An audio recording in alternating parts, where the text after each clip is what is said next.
नमस्कार, आप देख रहे हैं खबरों का सबसे विश्वसनीय और धमाकेदार बुलेटिन न्यूज ब्लास्ट और आपके साथ में विजेंद्र सोलंकी। बड़ी खबर का रुख करते हैं। मुख्यमंत्री अशोक गहलोत करेंगे ओपन मीटिंग।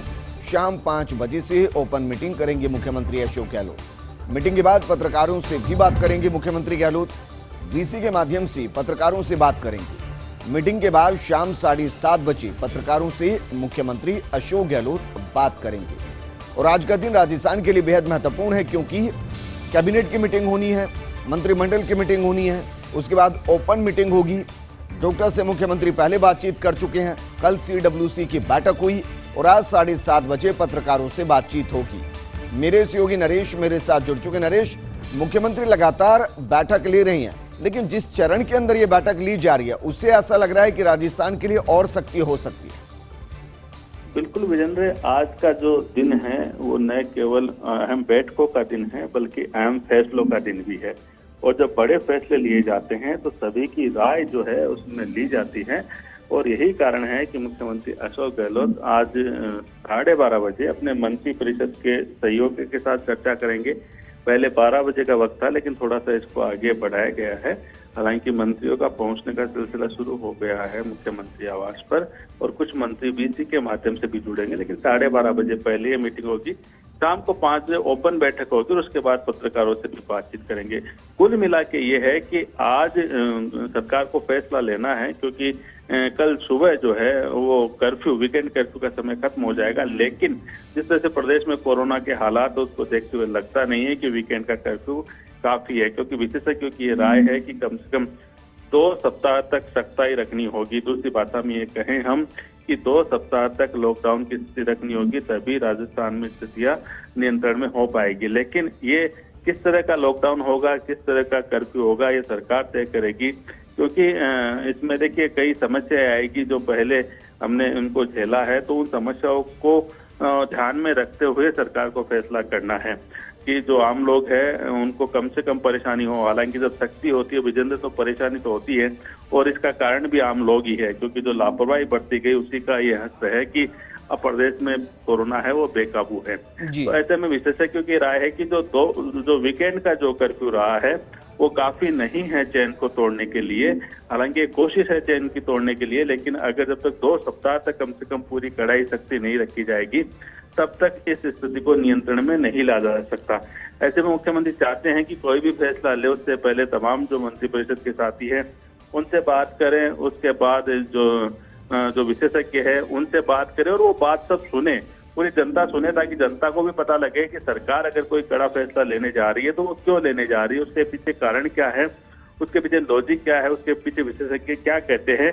क्योंकि पूरी दुनिया की जो स्टडी की गई है उसके अनुसार यही निकल के आया है कि जब तक 2 सप्ताह तक कड़ाई नहीं रखेंगे तब तक कोरोना की इस चैन को तोड़ना मुश्किल है। तो ऐसे में नरेश, शुक्रिया तमाम जानकारी हमारे साथ साझा करने के लिए।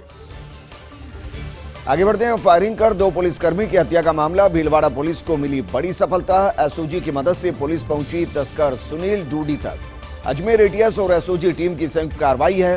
कुख्यात तस्कर सुनील डूडी को पकड़ा गया है। पुलिस से दबिश देने के दौरान तस्कर ने टीम पर फायरिंग की थी। प्रभारी भूराराम लिखेरी और टीम ने सूझबूझ का परिचय दिया और आरोपी को धर दबोचा है। तस्कर सुनील डूडी ने 2 जाबाज सिपाहियों को गोली मारी थी। एडीजी एटीएस एसओजी की निर्देश में ये पूरा ऑपरेशन अंजाम दिया गया है। और अक्सर ये कहा जाता है कि अपराधी ज्यादा दिनों तक पुलिस के हाथों से दूर नहीं रह सकता, लेकिन यहां तो अपराध खुद पुलिस के खिलाफ किया गया था और इसलिए पुलिस ज्यादा एक्टिव कुछ दिन जरूर लगे, लेकिन फायरिंग कर 2 पुलिसकर्मियों की हत्या करने का जो आरोपी था उसको आखिरकार पुलिस ने दबोच लिया है। भीलवाड़ा पुलिस को बड़ी सफलता मिली है। एसओजी की मदद से पुलिस पहुंची है तस्कर सुनील डूडी तक। अजमेर एटीएस और एसओजी की टीम ने संयुक्त कार्रवाई करते हुए कुख्यात तस्कर सुनील डूडी को पकड़ लिया है।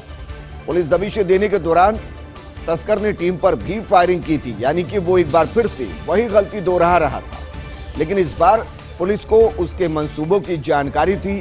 पुलिस को ये जानकारी थी कि उसके पास बंदूक है, वो गोली चलाएगा, और इसलिए पहले से अलर्ट पुलिस ने कोई गलती नहीं की। और प्रभारी भूराराम लिखेरी और टीम ने सूझबूझ का परिचय देते हुए आरोपी को धर दबोचा। मेरे सहयोगी नवीन मेरे साथ जुड़ चुके। नवीन, एक बार फिर से वही गलती सुनील करने की कोशिश कर रहा था, लेकिन इस बार पुलिस को, एसओजी को, एटीएस को ये पता था कि उसके पास हथियार है, हथियार का वो इस्तेमाल करेगा, इसलिए कोई गलती नहीं और उसको धर दबोचा गया। बिल्कुल बिल्कुल विजेंदर, ये जो एक बहुत बड़ी सफलता कही जा सकती है, राजस्थान पुलिस के लिए चुनौती बना हुआ था ये अपराधी। इसमें जिस तरह से कोटड़ी के अंदर नाकाबंदी कर रहे सिपाही उकाड़लाल रेपारी को पहले फायरिंग में मारा, उस जवान सिपाही को शहीद करने के बाद में ये भागाते हुए अपनी गाड़ियों को लेकर भिलवाड़ा अजमेर राजमार्ग पर इन्होंने फिर फायरिंग की, नाकाबंदी कर रही थी। वहां पर रायपुर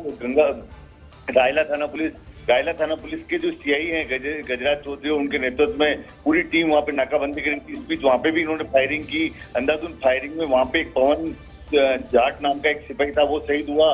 इसके बाद से लगातार पुलिस को ब्यावर तक यहाँ से पुलिस पीछा करती रही। आसीन बदनों में ब्यावर तक इन्होंने पुलिस को छकाया और करीब 1 दर्जन से अधिक इस तरह की नाकाबंदी तोड़ी थी। विजेंदर, वो जो खौफनाक मंजर था, और उस खौफनाक मंजर के बाद में विजेंदर पुलिस महकमा, न केवल पुलिस महकमा, आम आदमी भी इस पूरे खौफनाक मंजर के बाद में एक तरह से शोक संतप्त थे और एक तरह से भय का माहौल व्याप्त हो गया था।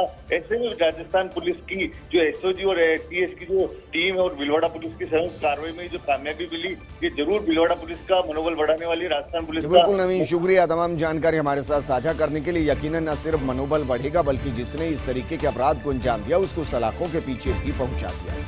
आगे बढ़ते हैं। करौली के हिंडौन सिटी से खबर है, कोरोना की भय से परिवार में आत्महत्या का प्रयास किया गया। परिवार के मुखिया लखनलाल की 2 दिन पहले कोरोना से मौत होना बताई गई, लेकिन अस्पताल और प्रशासन द्वारा कोरोना से मौत की पुष्टि नहीं की गई। एक पुत्र की जयपुर में उपचार के दौरान मौत की सूचना मिल रही है। परिवार के अन्य सदस्यों ने हिंडौन स्थित आवास पर आत्महत्या का प्रयास किया। एसडीएम, डीएसपी, नई मंडी थाना पुलिस, जनप्रतिनिधि मौके पर पहुंचे। मकान के गेट को तोड़कर तीनों को राजकीय अस्पताल पहुंचाया गया है। तीनों ने ब्लेड से हाथों में कट किया हुआ था, यानी कि नस को काटा हुआ था। आत्महत्या का प्रयास, राजकीय अस्पताल में तीनों का उपचार जारी है। हिंडौन के मंडावर रोड की ये घटना बताई गई है। मेरे सहयोगी मनीष बंसल मेरे साथ जुड़ चुके हैं। मनीष, ये वो भयावह तस्वीर जो बताती है कि कोरोना का डर अब कैसे कैसे जहन में बढ़ रहा है, लेकिन इस तरीके से अपनी जिंदगियों को खत्म नहीं किया जा सकता।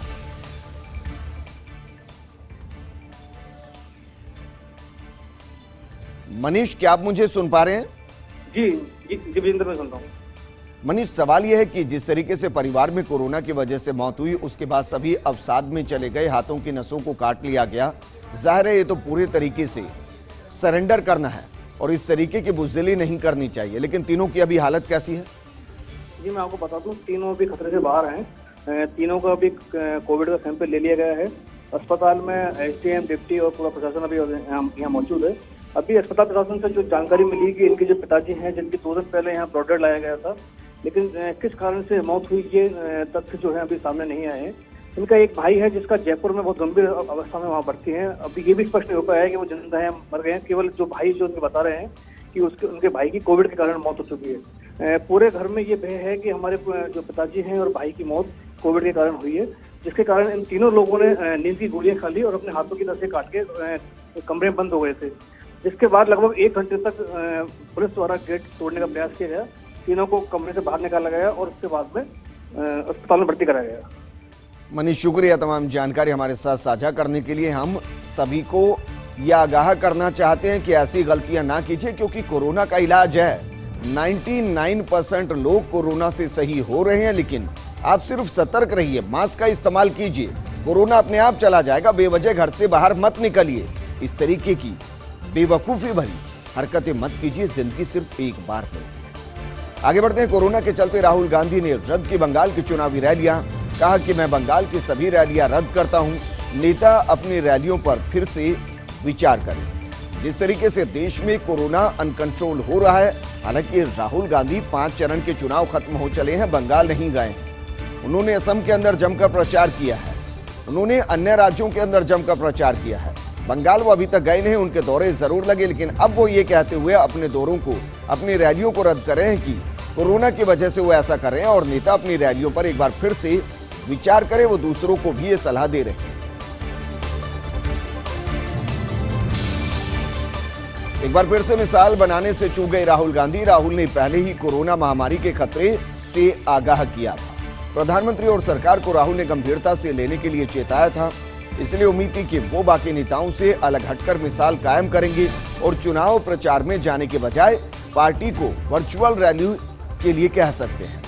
राहुल के इस कदम से बढ़ते कोरोना मामलों के बीच सभी दल के नेताओं में एक बड़ा मैसेज जाता, लेकिन आखिर में पश्चिम बंगाल में चुनावी रैली कर राहुल ने ये मौका भी गंवा दिया। विधायक अमीन कागजी कोरोना पॉजिटिव हो गए हैं। मुख्यमंत्री गहलोत ने अमीन कागजी से बातचीत की, तबीयत के बारे में हाल जाना। वहीं डॉक्टर सुधीर भंडारी से भी मुख्यमंत्री ने बात की। अमीन कागजी के इलाज के लिए निर्देश दिए गए हैं। अमीन कागजी अभी RUHS के डे केयर में भर्ती है। डॉक्टर्स ने इलाज शुरू कर दिया है। अमीन कागजी के बड़े भाई इस्लाम कागजी कल कोरोना पॉजिटिव हुए थे और अब वो कोरोना पॉजिटिव हो गए हैं। उनको RUHS के डे केयर में भर्ती किया गया। सवाल यह है कि क्या 15 दिन के संभावित लॉकडाउन का फैसला होगा सही। इस बारे में एक बड़े वर्ग ने कई सवाल उठाए। इतनी जल्दबाजी में इतना लंबा लॉकडाउन लगाना सही नहीं होगा। राजस्थान के हालात नहीं, महाराष्ट्र जैसे इतने खराब, लेकिन केवल प्रभावित क्षेत्रों में ही लॉकडाउन लगाया जाए। पूरे राज्य को लॉकडाउन की सजा देना उपयुक्त नहीं होगा। केवल डॉक्टर्स और अफसरों की राय से ही 15 दिन का लॉकडाउन लगाना उचित नहीं है। मुख्यमंत्री को अपने मंत्रिमंडल या सहयोगियों, राजनीतिक दलों और कुछ स्वतंत्र लोगों से भी राय मशविरा कर इतना बड़ा फैसला लेना चाहिए। वीकेंड लॉकडाउन तक तो बात कहीं काफी हद तक सही लगती है, लेकिन 15 दिन का लॉकडाउन चौपट कर देगा राज्य की अर्थव्यवस्था और जनजीवन को। जो मुश्किल से पटरी की तरफ लौट रहा है, वो एक बार फिर से बेपटरी होता हुआ नजर आएगा। लॉकडाउन के मुद्दे पर एक वरिष्ठ पत्रकार ने टिप्पणी की और कहा कि लॉकडाउन घोषित करना अब राज्य सरकारों के लिए स्टेटस सिंबल बनता हुआ दिखाई दे रहा है। मुश्किल घड़ी में जीवन बचाने का बड़ा फैसला। मुख्यमंत्री गहलोत ने किया ऐतिहासिक फैसला। देश की सबसे सस्ती कोरोना जांच राजस्थान में होगी। अब 500 रुपए आपको नहीं देने होंगे, बल्कि 350 रुपए में निजी लैब में RT-PCR जांच आप करा सकते हैं। 500 रुपए से घटाकर 350 रुपए रेट के आदेश तुरंत प्रभाव से जारी किए गए। आज RT-PCR जांच की रिपोर्ट में देरी की शिकायतें भी CM के पास आई थी। मुख्यमंत्री गहलोत ने तुरंत जिम्मेदार कार्मिकों पर अनुशासनात्मक कार्रवाई के निर्देश दिए।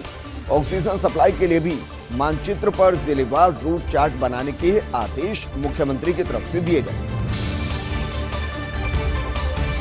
वहीं कोरोना की जंग में इंदिरा रसोई का सहारा मिलेगा। कोरोना मरीजों के लिए इंदिरा रसोई से भोजन भेजा जाएगा। गहलोत ने कोविड केयर सेंटर, संस्थागत क्वारंटीन स्थापित करने के निर्देश दिए हैं। इन केंद्रों पर कम लक्षण वाले मरीजों को रखा जाएगा। इन केंद्रों पर मरीजों के लिए भोजन की व्यवस्था इंदिरा रसोई से की जाएगी। जरूरत पड़ने पर इंदिरा रसोई से भोजन के पैकेट वितरित किए जा सकेंगे। मुख्यमंत्री गहलोत ने इंदिरा रसोई योजना की शुरुआत की। RS 2018 भर्ती कोरोना को देखते हुए RS 2018 के इंटरव्यू स्थगित कर दिए गए हैं। ऐसे में भर्ती एक बार फिर से लेट हो सकती है। आयोग ने 19 से 30 अप्रैल तक के इंटरव्यू अभी स्थगित किए हैं। हालांकि 3 से 7 मई तक होने वाले इंटरव्यू कार्यक्रम यथावत जारी रहेंगे। 22 मार्च से शुरू हुए इंटरव्यू कई चरणों में होने थे, लेकिन पहला चरण एक तरीके से कह सकते हैं कि स्थगित कर दिया गया है। वहीं प्रदेश में 3 विधानसभा सीटों पर उपचुनाव संपन्न हो चुके हैं। ट्रेंड बताता है कि उपचुनाव में मुद्दे नहीं बल्कि चेहरे रखते मायने। बूथ मैनेजमेंट और भीतर घात भी रहेगा। हार जीत का कारण 2 मई को नतीजे बता देंगे कि किनका चेहरा दमदार रहा, क्योंकि प्रदेश में गत 4 उपचुनाव में पार्टी से ज्यादा प्रत्याशी की छवि ही प्रभावी रहती है। वैसे उपचुनाव में जमीनी मुकाबला बीजेपी कांग्रेस के बीच है। दोनों ही दलों में भीतर घात का मुद्दा हावी रहेगा और RLP किसको ज्यादा डैमेज करेगी, ये तस्वीर भी साफ होगी। डर का बाजार $25 बिलियन के पार। कोरोना महामारी ने दवा कंपनियों को दिया अवसर। एक रिपोर्ट में कोरोना वैक्सीन के बाजार को लेकर दावा किया गया है। साल 2024 तक वैक्सीन का बाजार हो जाएगा $25 बिलियन। यानी जितना बड़ा डर उतना ही बड़ा बाजार। ऐसे में 10 बड़ी फार्मा कंपनियों ने अभी से इस बाजार में कब्जा कर लिया है और वो वैक्सीन के मोनोवैलेंट या मल्टीवैलेंट कैटेगरी को भी बाजार में लेकर आ रही है। यानी कि डर के जरिए कारोबार फलता फूलता और ये कारोबार वैक्सीन से जुड़ा हुआ। संसदीय क्षेत्र लखनऊ को लेकर राजनाथ सिंह संवेदनशील है, क्योंकि लखनऊ में कोरोना महामारी दिखा रही भयंकर रूप। राजनाथ सिंह ने कोरोना मरीजों के लिए उठाया एक बड़ा कदम। लखनऊ में 1000 बेड का कोविड अस्पताल तैयार किया गया। दरअसल कोविड मरीजों के रिश्तेदार और शुभचिंतकों के आने लगे हैं फोन। सुबह से शाम तक एक शिकायत, गंभीर मरीजों को अस्पताल में बेड नहीं मिल रहे। ऐसे में आनन फानन में डीआरडीओ के उच्च अधिकारियों से चर्चा की गई और इस तरह लखनऊ में तैयार हुआ अस्थायी 1000 बेड का कोविड अस्पताल। सफर भी जरूरी और मास्क भी जरूरी। ट्रेन में सफर करते वक्त लगाइए मास्क। ट्रेन में मास्क नहीं तो फिर लगेगा जुर्माना। रेलवे परिसर और ट्रेनों में मास्क लगाना जरूरी है। बगैर मास्क मिलने पर 500 रुपए तक लगेगा जुर्माना। रेलवे ने अब इसे रेलवे अधिनियम के तहत अपराध के तौर पर शामिल किया।